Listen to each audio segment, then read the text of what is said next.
हम बात करते हैं माँ दुर्गा के दूसरे स्वरूप की, जिसका नाम माँ ब्रह्मचारिणी है।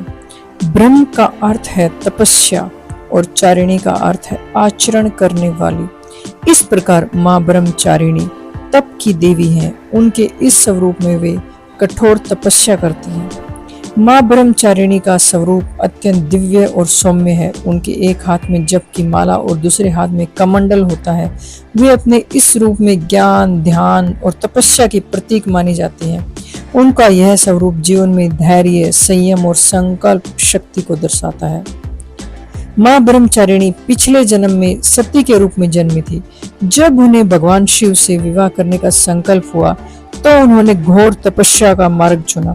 सती ने भगवान शिव को पति के रूप में प्राप्त करने के लिए हजारों वर्षों तक घोर तपस्या की। इस तपस्या के दौरान उन्होंने केवल फल, पत्ते और बाद में निराहार रहकर तप किया। उनकी इस कठोर तपस्या के कारण उनका नाम ब्रह्मचारिणी पड़ा।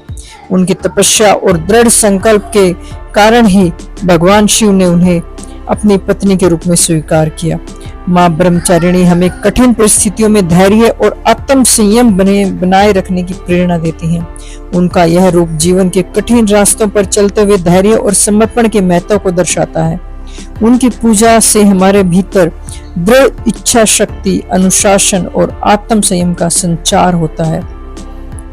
माँ ब्रह्मचारिणी की पूजा करने से भक्तों को धैर्य, शांति और संकल्प की प्राप्ति होती है। उनके आशीर्वाद से जीवन में आने वाली कठिनाइयों का सामना करने की शक्ति मिलती है और हमें अपने लक्ष्य तक पहुंचने के लिए निरंतर प्रयास करने की प्रेरणा मिलती है।